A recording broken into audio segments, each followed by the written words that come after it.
Assalamualaikum warahmatullahi wabarakatuh. Selamat datang kawan-kawan semuanya di channel Riam Biru.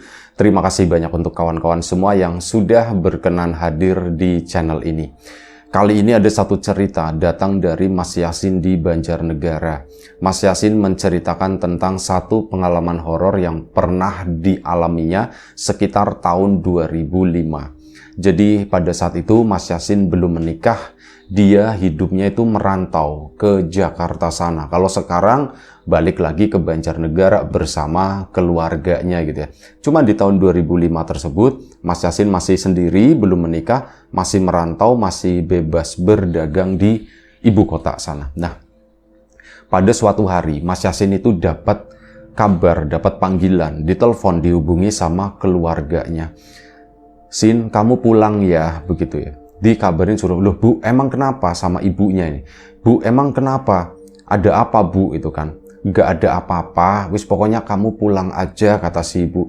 Mas Yasin kan kepikiran, "Bu, kenapa? Bapak sakit atau gimana?" gitu ya.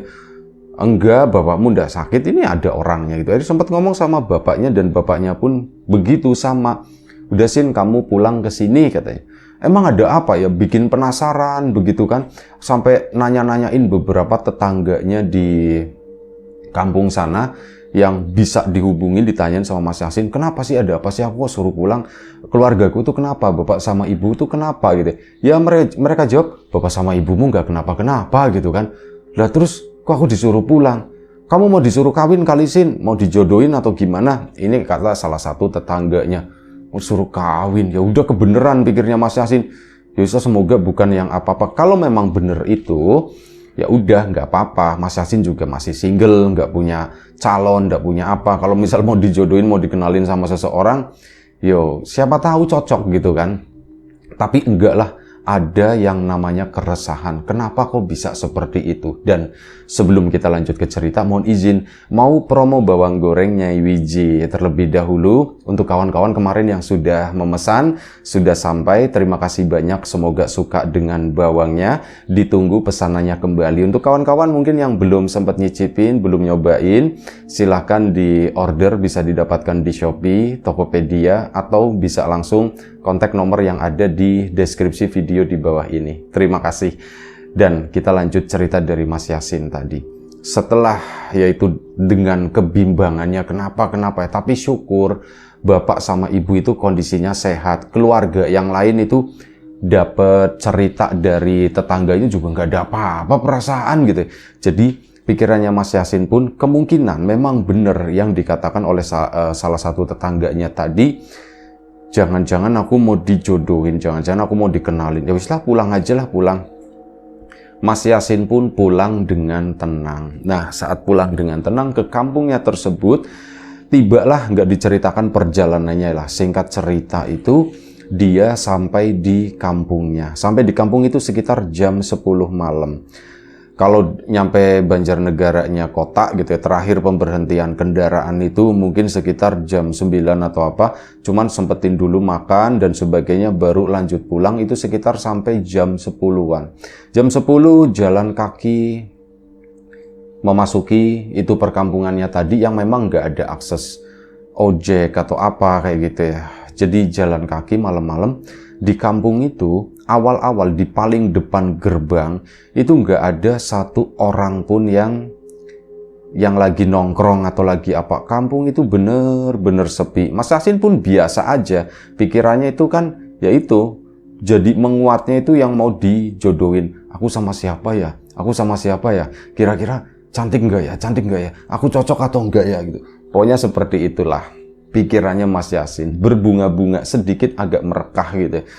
Memasuki ke sana makin dalam, makin deket sama rumahnya Mas Yasin.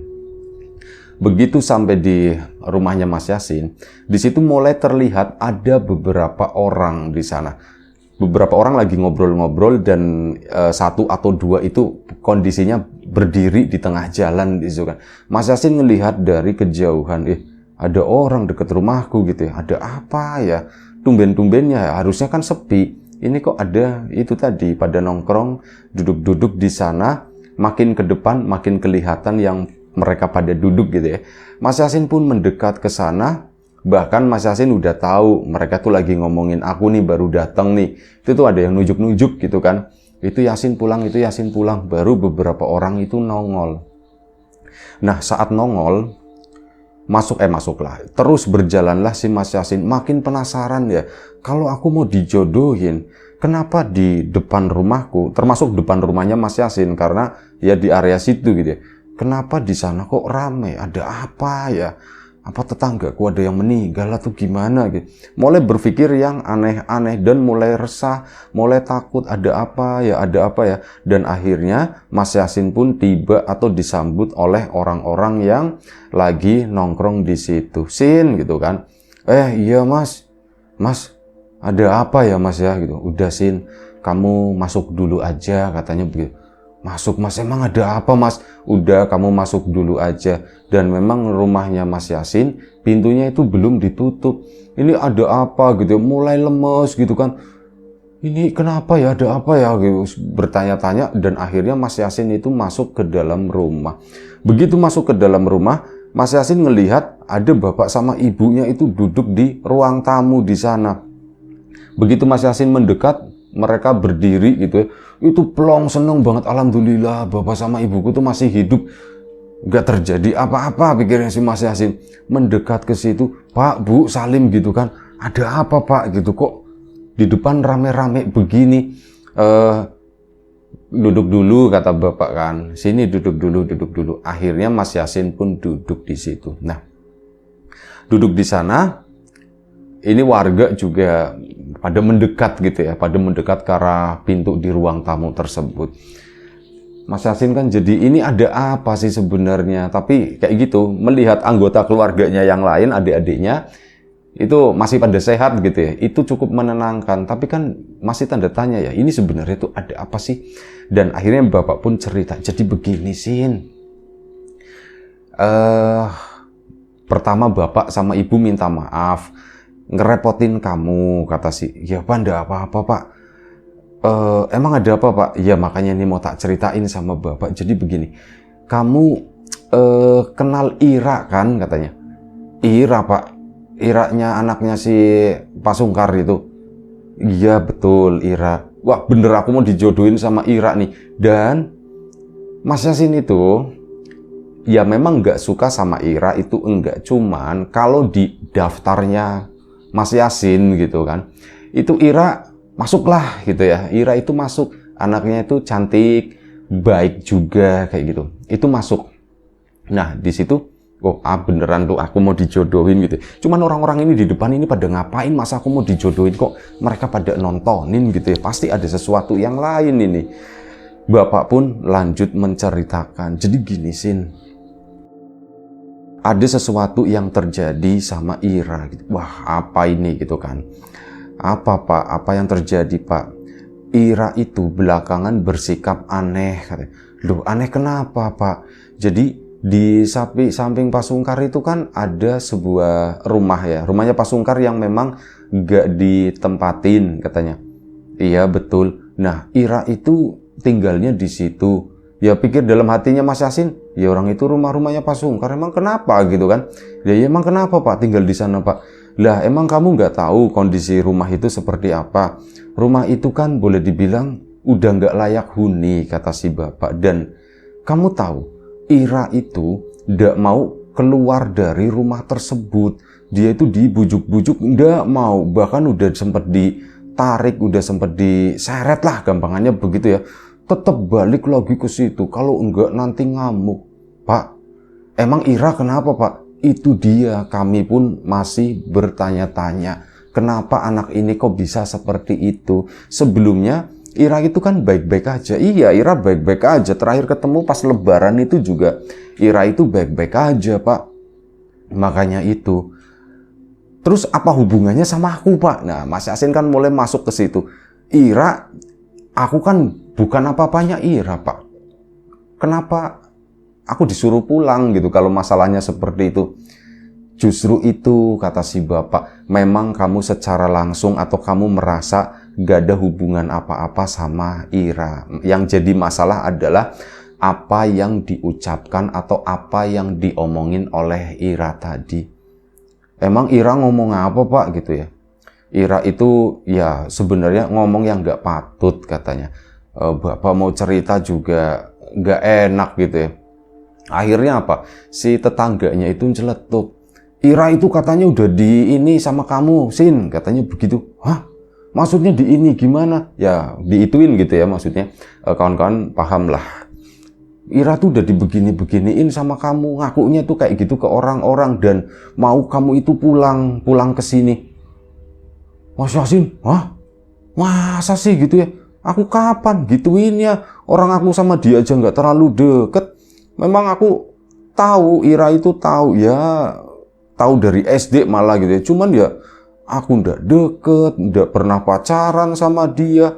Boro-boro gituin gitu kan. Dan aku hidupnya kan nggak di sini. Aku pulang paling berapa hari sekali dalam setahun dan nggak sempet buat begitu-begituan, kata si Mas Yasin. Iya itu dia, makanya kami juga bingung. Para tetangga yang bilang ya kami juga bingung, kamu kan memang hidupnya nggak di sini, sementara Ira memang nggak kemana-mana, cuma di kampung ini aja. Kok bisa-bisanya Ira ngomong seperti itu? Katanya itu Yasin yang gituin, pokoknya aku nggak mau, aku udah di begini-beginiin sama Yasin. Aku mau Yasin itu disuruh sini, aku mau, yes pokoknya kayak gitulah. Dah Mas Yasin kan bingung, Pak sumpah Pak, aku itu nggak pernah Pak. Aku nggak pernah kayak gitu Pak gitu. Ke Ira apalagi gitu ya, boro-boro deket aja enggak gitu kan. Gimana ini fitnah Pak, kata si Mas Yasin. Iya, Bapak juga tahu dan Bapak yakin masalah hal itu, kamu itu nggak ada hubungannya sama Ira. Yang jadi masalah itu adalah kok Iranya kok semacam itu. Makanya kamu tak suruh pulang supaya nanti ya kamu bisa tak pertemukan langsung, nanti kan kamu bisa langsung ngomong sama Ira, enaknya itu gimana gitu ya. Dan kamu bisa ngejelasin ke orang tuanya Ira, langsung nih Yasinnya gitu. Kalau bapak yang ngomong kan ya, bapak nggak ngerti seluk-beluk kehidupan kamu kayak gimana gitu ya. Bapak nggak ngerti sama sekali, bingung ya, mending kayak gitu aja, kamu ini aja. Dan orang tuanya Ira juga masih percaya kok sama kamu Sin, kata si itu ya. Iya Pak, makasih Pak. Terus kapan Pak kita ke sana? Ya sudah besok aja, katanya begitu. Besok aja gimana? Ini kan udah malam, kamu istirahat. Pak, malam ini Ira tidur di rumah itu ya Pak? Iya, Ira itu kasihan, kondisinya juga mulai kotor Sin gitu ya. Dia mungkin ya nggak mandi atau apa. Dan tinggal di rumah yang kotor juga. Ya nggak enak lah, kata si bapak, kasihan gitu. Bapak itu lebih cenderung ke kasihan. Iya Pak, kasihan juga Ira ya, memang anaknya baik, cuman kok bisa-bisanya ngomong kayak gitu ya Pak, itu bukan hawanya sendiri kayaknya Pak. Bapak pun yakin semacam itu. Ya sudah, keesokan paginya, pagi-pagi lah sekitar jam 7, si Mas Yasin pun dibawa ke rumahnya Ira sama bapaknya. Mereka berdua dan ada beberapa tetangga juga yang ikut ke situ. Ya ketemu sama orang tuanya Ira pun ndak marah, ndak apa, Yasin katanya, kapan pulang Sin gitu. Semalam Wak, kata si Mas Yasinnya. Ini Wak berhubungan dengan itu. Iya udah sini duduk. Iya, Ira itu ngomong seperti itu. Kami juga bingung gitu ya. Masa iya, Yasin kan jarang pulang, jarang ketemu Ira juga. Dan ya Ira kan termasuk yang kami pantau. Hampir nggak lepas lah dari pandangan kami. Kok tiba-tiba bersikap aneh semacam itu, nggak mau tinggal di rumah, maunya tinggalnya di sebelah sana dan selalu meminta itu. Mas Yasin gitu, pokoknya Mas Yasin itu harus pulang, harus tanggung jawab, bilangnya begitu Sin. Iya Pak, ini saya pulang, cuman saya nggak tahu harus tanggung jawab itu tanggung jawab apa Pak gitu. Saya tuh yang jelas, saya tuh nggak pernah ngapa-ngapain Ira. Salaman aja terakhir itu pas lebaran Pak, itu cuman ya itu pun nggak sengaja ketemu di jalan. Iya kami percaya lah, intinya pandangan orang tuanya Mbak Ira itu masih percaya sama Mas Yasin. Dan akhirnya hari itu juga, pagi itu juga, si Mas Yasin dibawa ke rumah tersebut. Dan pagi itu memang pagi yang mendung gitu ya, jadi rasanya tuh gelap, angker. Dan sebenarnya Mas Yasin itu masih ngantuk, cuman ya udah dibela-belain. Datanglah ke rumah sebelah itu, ya dipanggil-panggil, Assalamualaikum, Ira. ini ada Yasin gitu kan. Nah begitu ada Yasin, Mbak Ira itu langsung tongol begini, langsung Mas Yasin, langsung meluk Mas Yasin. Mas, kamu kenapa ndak pulang? Ya Mas Yasinnya kan ndak enak gitu ya. Oh, begini, tapi orang tuanya Mas Yasin, orang tuanya Mbak Ira kayak ngadem-ngadem, udah sih ndak apa-apa gitu, ndak apa-apa. Biarin aja. Untuk pertama kalinya katanya Mas Yasin itu dipeluk sama perempuan lumayan cukup lama. Masalahnya adalah apa? Ira itu belum mandi, Ira itu kondisinya tuh kotor. Jadi ya seneng-seneng, nggak seneng lah kata Mas Yasin gitu ya. Dipeluk gitu, Mas kamu, untung kamu pulang Mas, kenapa lama banget Mas, aku tuh kangen sama kamu. Wis ngomongnya tuh cerocos, nggak jelas. Bikin Mas Yasin, apa sih kangen apaan, orang pacaran aja enggak gitu kan. Tapi mereka yang ada di sana itu ngadem-ngademin Mas Yasin, udah diain aja sampai akhirnya Ira udah itu Yasinnya susah nafas katanya begitu. Oh iya maaf, Iranya pun ngelepasin. Dan dari cara ngomongnya, meskipun itu adalah suaranya Ira, tapi Mas Yasin yakin ini bukan Ira gitu, ini bukan Ira. Mas Yasin pun diem aja. Dia memantau itu, Mbak Iranya tuh mesem kayak seneng banget ketemu sama Mas Yasin. Mas Yasin pun bingung. Sin gimana Sin? Iya Pak, aku yang ngomong sekarang. Ira, ya udah duduk dulu sini dulu. Ira, duduknya di sini jangan di dalam situ. Nanti Yasinnya ndak mau ini loh gitu. Iya Pak. Akhirnya nurut sih Mbak Iranya. Duduklah mereka di teras di sana yang memang bersih di situ ya. Dan ini warga beberapa kan udah mulai nontonin waktu itu. Dan Mas Yasin pun ngomong, Ra, kamu katanya itu, ini udah disetting sebelumnya ya. Nanti kamu omongin aja Sin yang begini Sin. Ira, kamu masih inget enggak? Kita kan kata kamu, aku pernah giniin kamu gitu ya. Terus itu di mana kata si itu ya? Kata si Mbak Ira, kata si Mas Yasinnya nanya. Mbak Iranya pun, kan di sini di rumah ini kata si, dan itu tanpa malu-malu ya Mbak Iranya. Kita kan di rumah ini begini, bahasanya lumayan cukup vulgar gitu. Dan ya seperti itulah Mas Yasin aja tuh sampai malu mukanya gitu. Aku tuh merah banget diomongin kayak gitu depan orang tuaku, depan orang tuanya si anak perempuan itu, aku malu banget. Aku tuh nggak pernah begitu, aku nggak pernah berita, aku jadi ngebayangin Ra dalam hati gitu ya. Ra, kamu ngomong kayak gitu, aku tuh jadi ngebayangin. Dan akhirnya sudah, Ira, aku itu bingung kapan kita melakukannya. Soalnya aku itu ada di Jakarta sana, aku kan lagi kerja. Enggak, kamu di sini kok, kamu di sini kata si itu kan.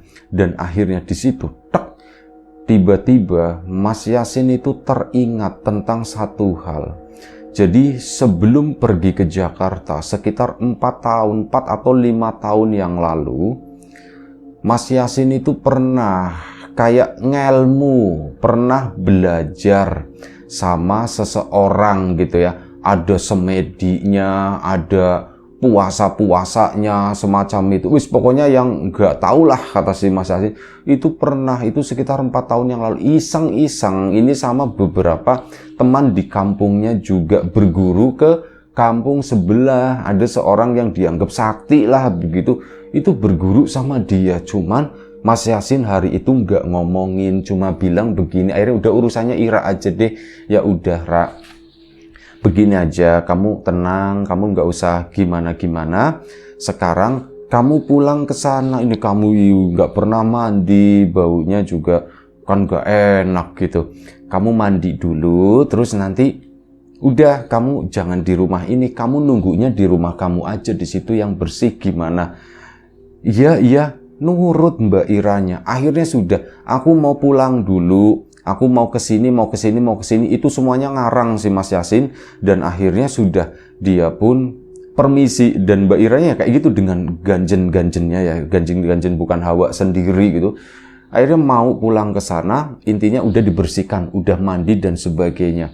Mas Yasin pun pulang. Dalam perjalanan gak cerita apapun. Sampai akhirnya agak sedikit siangan. Itu Mas Yasin karena nggak kuat ya. Kemungkinan ini deh penyebabnya. Kemungkinan ada hubungannya dengan hal ini. Mas Yasin pun buka omongan ke bapaknya. Pak, Pak, aku itu dulu aku mau cerita ya Pak. Iya, kamu cerita apa? Aku dulu itu 4 atau 5 tahun yang lalu, itu sama Wildan sama Dani, pernah ngelmu Pak katanya. Loh, ngelmu apa? Kata si bapak. Aku yo nggak ngerti Pak. Itu kayak semacam, ya buat apa ya Pak ya, namanya anak muda itu kayak semacam buat pengasihan begitu Pak. Terus gimana? Jadi aku ngerasa kemungkinan ini ada hubungannya dengan hal itu Pak. Ya, kamu cerita aja, kata bapak. Jadi dulu aku itu pernah berguru di sana Pak, di kampung sebelah, sama ini gitu ya. Tujuannya yaitu tadi pengasihan atau apa, supaya ya gampang dapat cewek lah kayak gitu Pak, namanya anak muda. Bapaknya itu nggak senyum sama sekali, meskipun Mas Yasin berusaha cerita dengan sesantai mungkin gitu ya. Dan waktu itu apa yang terjadi itu kan, tanya bapak. Ya aku udah ngelakuin ini Pak, ada puasanya, ada semedinya, bla bla bla, itu berapa belas hari gitu, lumayan cukup lama. Dan waktu itu memang aku pernah didatangi Pak sama sosok perempuan Pak. Cuman ya perempuannya tuh kayak gitu, perempuan yang awalnya itu menyeramkan. Menyeramkannya tuh kayak gimana? Wis pokoknya menyeramkan Pak, itu kotor, kurus gitu ya, kurus banget. Ini aku lagi semedi terakhir Pak. Nah tiba-tiba dia datang mendekat gitu kan, makin dekat dia kok berubah jadi perempuan cantik Pak. Lah terus apa lagi? Terus ya sudah Pak, cuman sampai segitu aja. Terus habis itu aku kebangun dari semedi, aku itu udah nggak ngelihat si perempuan tadi. Terus aku ngomong sama si guruku, Pak Guru gitu, aku ngalamin begini anggap aja begitu ya Pak, aku ngelihat seperti ini. Ya wis, kamu sudah berhasil, artinya dia itu udah ngikut kamu, kata si itu ya. Ya udah, kamu pakai aja sana, katanya begitu kan. Tapi pakai dengan tujuan yang baik, katanya. Jangan dipakai untuk nyakitin anak orang, jangan dipakai untuk sesuatu yang nggak baik-baik lah, yang merugikan, kata gurunya. Baik Pak Guru, kata si Mas Yasin. Akhirnya pulanglah Mas Yasin, dan dia itu ngerasa, apa iya gitu, itu kan aku cuman kayak perasaanku doang, kayak cuman mimpi doang, bisa jadi itu cuman halusinasi atau apa gitu ya. Dan setelah itu aku melupakannya begitu aja Pak ya, karena masalah kehidupan itu lebih pahit Pak. Aku lah, cewek-cewek kayak gitu, misalnya aku punya cewek nanti minta dinikahin, mau kasih makan apa, akunya masih nganggur. Aku jadi berpikirnya itu realistis Pak. Dan yang kayak gitu pun akhirnya aku lupain, aku tinggalin. Nggak tahu si Wildan sama Dani itu gimana, tapi aku sendiri, aku nggak menjalankan itu lagi Pak. Bapaknya pun bilang, terus gimana? Apa menurut kamu hal ini ada hubungannya sama Ira? Iya Pak, nggak, aku cuman kepikiran aja Pak. Jangan-jangan Ira itu kemasukan sama itu Pak, sama sosok yang perempuan yang pernah datang ke aku itu Pak. Ya sudah, kata si bapak. Oke, baik, kata si bapaknya.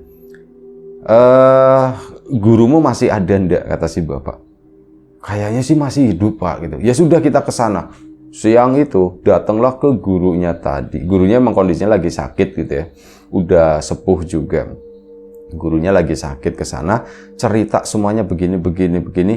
Nah kata gurunya, ya mungkin iya itu betul lah. Terus ini gimana Pak? Sampean bisa membantu atau enggak? Aduh, saya tuh lagi sakit begini, tenaga saya tuh enggak terlalu banyak, jadi saya enggak bisa ngebantu. Lagian itu kan memang yang datang, yang mengundang itu Yasin sendiri, saya sendiri itu cuman sebagai perantara. Saya enggak bisa mengusir kecuali Yasin yang mengusir, katanya. Lah terus gimana Pak cara ngusirnya? Ya coba kamu pikirkan sendiri. Jawabannya itu begitu mengecewakan. Akhirnya pulanglah Mas Yasin sama bapaknya. Gimana ya Pak ya? Kita komunikasi sama orang tuanya itu. Orang tuanya si Ira. Sore itu datang, setelah maghrib, datang ke rumahnya Ira lagi ke sana. Mbak Ira pun sudah berada di rumahnya sendiri. Tapi kondisinya itu masih seperti itu.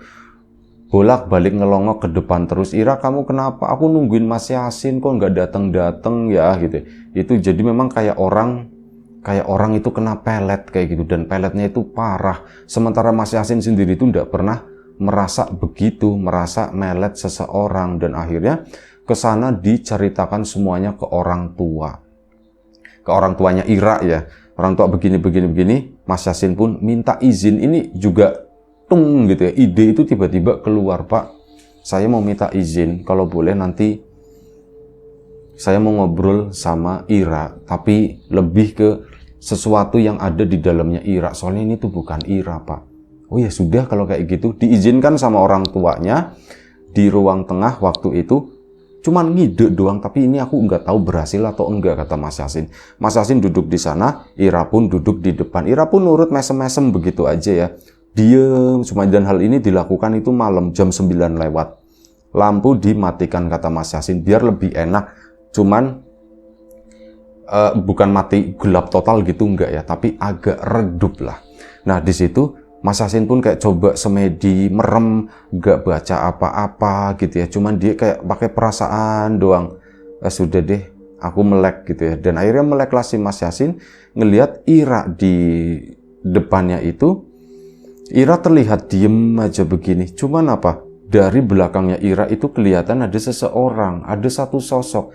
Itu adalah sosok wanita cantik yang dulu pernah ditemui Mas Yasin saat semedi. Dan Mas Yasin yakin beneran kan Ira itu kerasukan sama ini. Dan akhirnya Mas Yasin ngomong, kamu kenapa tiba-tiba muncul gitu ya?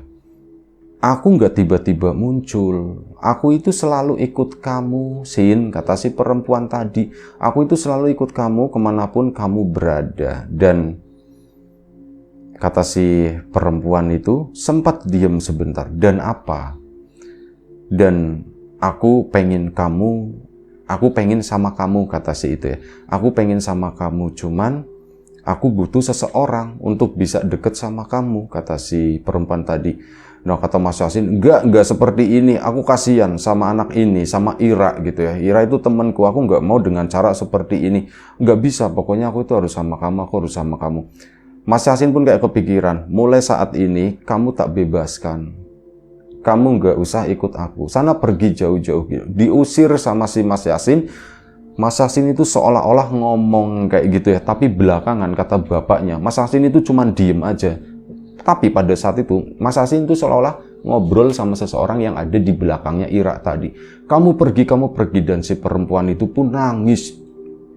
Kamu kenapa seperti itu? Kamu kenapa jahat? Kenapa kau disuruh pergi? Udah kamu pergi. Pokoknya kayak gitu ya, drama. Setelah itu perempuan itu pun kayak berdiri ke sana dan mundur, menghilang begitu aja. Setelah itu, Mas Yasin dari tadi kan melek ya perasaan. Tapi kali ini tuh kayak tidur, glek, kayak ngantuk.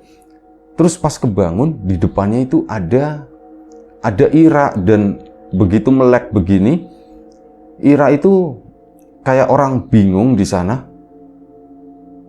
Lihatin itu, ini ada apa sih Pak? Itu kayak orang bingung. Ada lampu dinyalakan kan, cetrek-cetrek begitu lampu dinyalakan. Duh, Yasin ya katanya, Mas Yasin ya? Iya, Ira, ini aku, Yasin katanya. Pak, apa yang terjadi gitu? Mbak Iranya kayak malah ketakutan gitu kan. Pak, apa yang terjadi kok? Banyak orang di sini. Nah, di situ pelan-pelan diceritakan sama orang tuanya Mbak Ira sama orang tuanya Mas Yasin. Mas Yasin sendiri itu cenderung diam karena dari tadi. Nah, itu makanya Yasin juga nggak ngomong atau Pak, aku tadi tuh ngomong, Pak, aku tuh tadi udah tak usir, udah tak suruh pergi gitu kan. Enggak, kamu nggak ngomong apa-apa, kamu itu cuma diem aja, kata bapaknya. Ya sudah, setelah itu dikasih tahu kejadiannya tuh begini. Mbak Ira pun kaget karena dia tuh nggak merasa apapun. Dia tuh merasa ada lost memory, ada memori yang hilang gitu ya. Rasanya tuh kayak orang tidur begitu aja, nggak pernah ngelihat Mas Yasin juga, nggak pernah bagaimana. Cuman entah kenapa setelah malam itu, hal itu tuh kayak berbalik. Kenapa Mas Yasin itu melihat Ira setelah mandi tentu saja ya. Ira itu jadi lebih cantik gitu ya.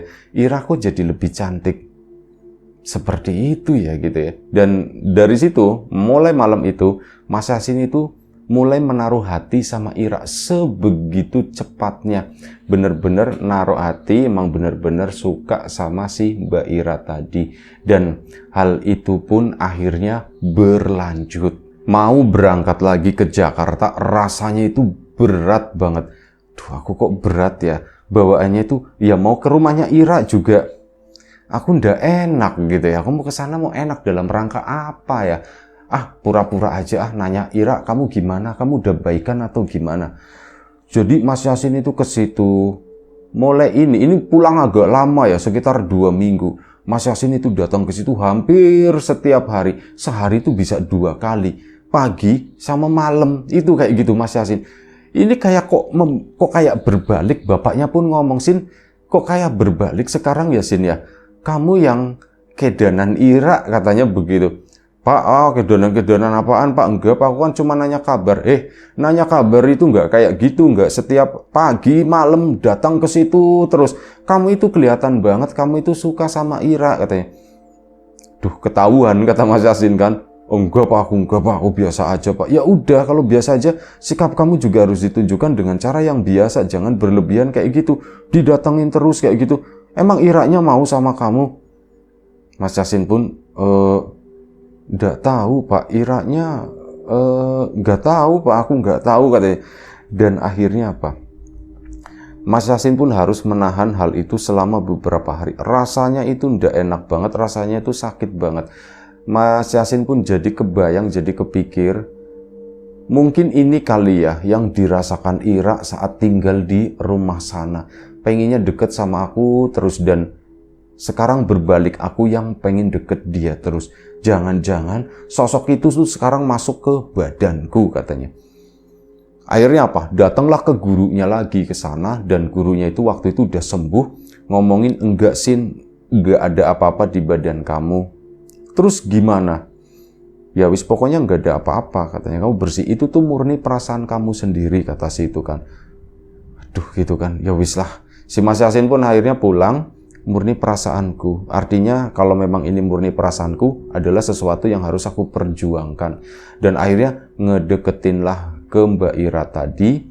Cuman semakin hari itu tadi, Mas Yasin itu makin menyadari ada sesuatu yang gak beres juga. Dan belakangan itu kayak diketahui sama Mas Yasin, setelah hampir 2 minggu tersebut, sosok itu pun sekelebat muncul. Dan itu muncul lagi-lagi di belakangnya Mbak Ira. Kalau dulu sosok itu mempengaruhi Mbak Ira supaya suka sama Mas Yasin, kali ini tuh sebaliknya. Si sosok tadi kayak justru ngejerat Mas Yasin supaya suka sama dirinya, suka sama si Ira tadi. Mas Yasin menyadari hal tersebut. Waduh, ini berbalik, aku harus ngelawan. Tak lawan, aku harus berangkat ke Jakarta, Akhirnya berangkatlah ke Jakarta sana untuk ya rindu itu, yang namanya rindu itu bener-bener nyiksa, kata Mas Yasin. Di Jakarta dia tuh nggak dagang selama 4 hari gara-gara itu doang, nahan rasa sakaunya gitu ya. Aku tuh pengen banget ketemu sama Ira, tapi udah, ini nggak beres, ini nggak murni, kata Mas Yasin. Dan akhirnya setelah 4 hari mulai berdagang, Mas Yasin pun mulai bisa melupakan si Mbak Ira tadi. Saat nelpon ke rumah, itu berusaha untuk tidak menceritakan tentang Ira, cuman ada kabar Ira itu alhamdulillah baik-baik aja. Itu udah seneng banget, alhamdulillah. Udah. Cukup sebatas ini, kata Mas Yasin. Dan selama itu tadi beberapa bulan nggak pulang, akhirnya pulanglah Mas Yasin, nggak sengaja ketemu lagi sama Ira. Dan nggak tahu, Mas Yasin perasaan kali ini tuh beda dengan yang sebelumnya. Sebelumnya tuh aku ngebet banget, tapi untuk kali ini rasanya itu beda dan rasanya lebih lembut dari yang sebelumnya. Kalau sebelumnya tuh kayak menyala-nyala, membara-bara gitu ya. Untuk saat ini tuh enggak. Aku rasanya lebih tenang, lebih suka ngeliatin Ira itu dari jauh misalkan. Sampai akhirnya ada kesempatan dan mungkin karena jodoh kali ya. Akhirnya Mas Yasin itu memang nggak diceritakan secara detail. Ujung-ujungnya itu kayak mereka deket lagi dan Mbak Iranya juga mau sama Mas Yasin. Akhirnya sudah, Mbak Ira sama Mas Yasin itu menikah. Sekarang jadi suami istri dan sudah beranak pinak. 2 lusin, ya, pokoknya banyak anaknya. Itu aja satu cerita dari Mas Yasin di Banjarnegara sana. Dan memutuskan setelah itu hidup balik di kampungnya sampai sekarang. Itu aja, terima kasih banyak. Kawan-kawan di rumah juga terima kasih banyak atas support dan dukungannya. Apapun itu, kawan-kawan subscriber, kawan-kawan membership, kawan-kawan yang udah kasih support dalam bentuk super thanks ke Riam Biru, terima kasih banyak. Kawan-kawan yang udah ngasih like, udah nge-share ke yang lainnya, kawan-kawan yang udah ninggalin komentar juga terima kasih banyak. Kawan-kawan yang sudah memesan bawang gorengnya Beji, terima kasih banyak, sedikit banyak, sudah sangat membantu kami. Itu aja. Terima kasih atas semuanya. Semoga semua kebaikan-kebaikan itu nanti dikembalikan lagi ke kawan-kawan semua menjadi sesuatu yang lebih besar, sesuatu yang lebih berarti, sesuatu yang lebih bermanfaat lagi nantinya.